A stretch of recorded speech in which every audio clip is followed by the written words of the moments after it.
दोस्तों जैसा कि आप जानते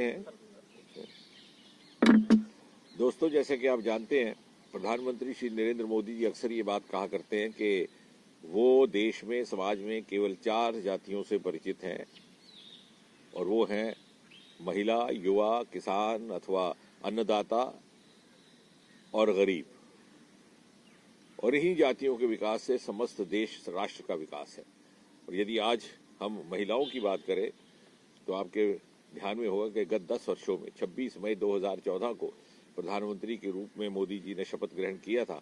उसके बाद एक श्रृंखलाबद्ध तरीके के साथ अनेकों महिला केंद्रित निर्णय लिए गए, प्रशासनिक सुधार किए गए, ऐसी योजनाएं रचित की गई जो हर वर्ग की महिला तक पहुंचे, न केवल महिला की सुविधा के लिए बल्कि उनके स्वास्थ्य की भी चिंता हो और साथ ही साथ उनकी सुरक्षा भी। तो ये कहा जा सकता है कि कुल मिलाकर के बड़ी संवेदनशीलता के साथ इन सारी की सारी योजनाओं की कल्पना की गई है। और उसके पीछे ये भी भाव रहा कि जैसे मोदी जी अक्सर कहते हैं कि अगले 20-25 वर्ष हमारे लिए बड़े महत्वपूर्ण हैं विकसित भारत की इस यात्रा के लिए, जो जाकर के 2047वें शताब्दी भारत में संपन्न होगी। तो अनिवार्य है कि भारत के प्रत्येक नागरिक का और विशेषकर नारी का, जो लगभग 50% जनसंख्या से ताल्लुक रखती हैं, उनको अपनी भूमिका निभाने का, अपना योगदान करने का भरपूर अवसर रहे पर्याप्त ढंग से।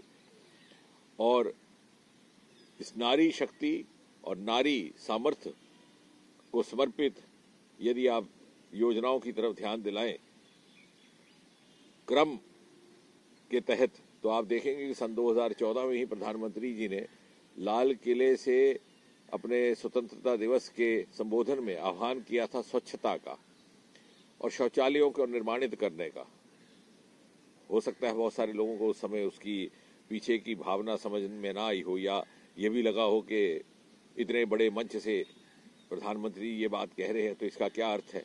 लेकिन देखते ही देखते, जो कि प्रधानमंत्री जी की खूबी है, मोदी जी जो बात कहते हैं, जिस बात का आह्वान करते हैं, वो जन आंदोलन का रूप धारण कर लेती है। एक ही बरस के भीतर 4 लाख महिला शौचालय निर्माणित हुए। आज महिलाओं के लिए शौचालयों की संख्या और कुल मिलाकर इन परिवारों के लिए लगभग 12 करोड़ तक पहुंच गई।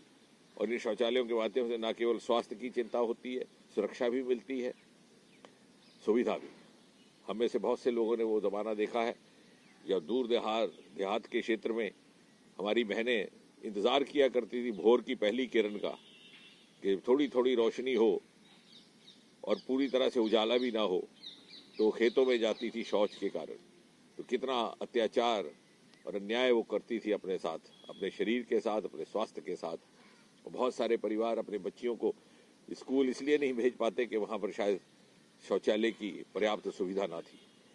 इसी प्रकार 10 करोड़ महिलाओं के लिए गैस कनेक्शन परिवारों में, क्योंकि वो दौर भी गुजरा इस देश में कि सारा दिन महिला चूल्हा पकाने में बिता देती थी, उसका समय भी जाता, साथ ही साथ उसके फेफड़ों के लिए, उसके स्वास्थ्य के लिए भी उसका प्रतिकूल प्रभाव रहता।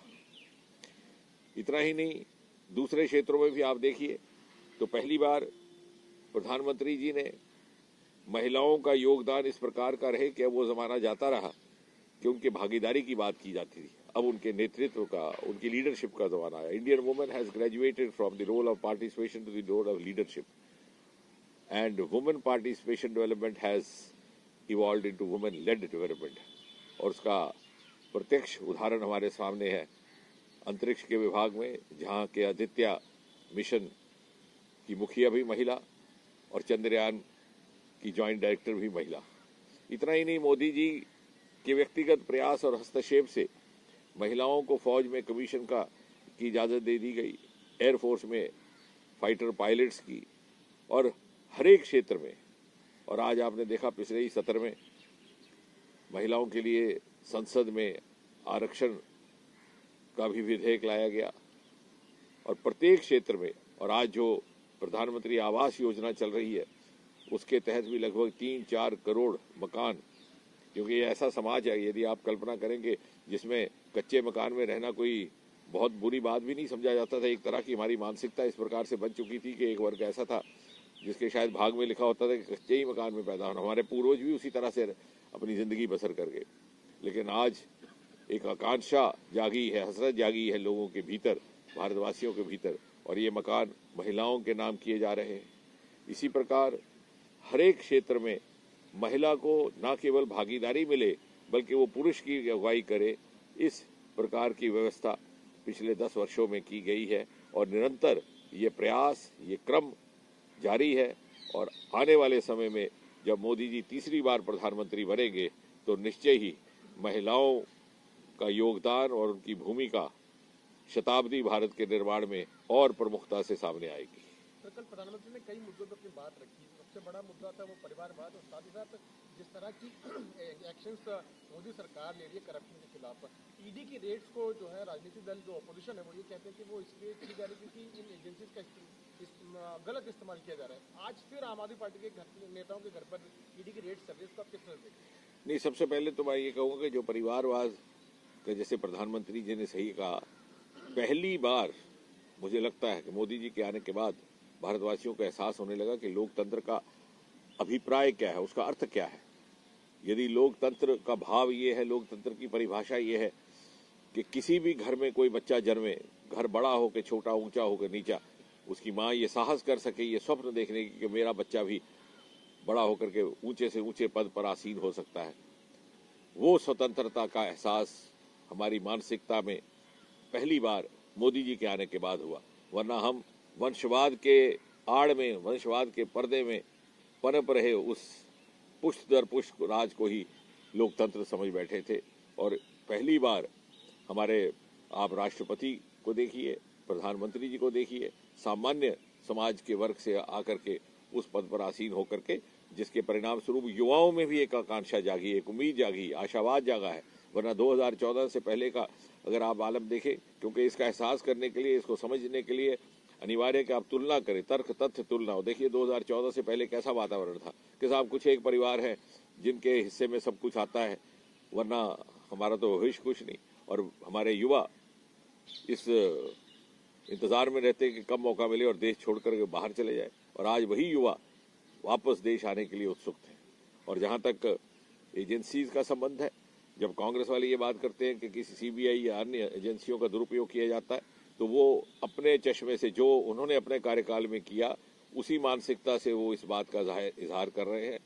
उन्हीं के दौरान, उन्हीं के दौर में सुप्रीम कोर्ट ने कहा था कि पिजन इन केज, कि ये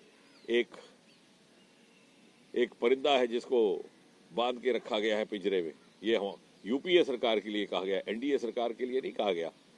और आज भी 10 वर्ष बीत जाने के बाद जितने भी घोटाले आ रहे हैं, पिछली सरकारों के मंत्रियों के खिलाफ आ रहे हैं। वर्तमान में 10 साल में किसी भी मोदी जी की मंत्री परिषद के किसी भी सदस्य के खिलाफ कोई इस प्रकार का आरोप या घोटाला देखने में नहीं आया। और साथ ही साथ ये भी स्पष्ट कर दिया जाए कि लोकतंत्र के श्रेष्ठ मूल्यों का पालन करते हुए मोदी जी की सरकार और मोदी जी इन संवैधानिक संस्थाओं के कामकाज में दखल नहीं देते।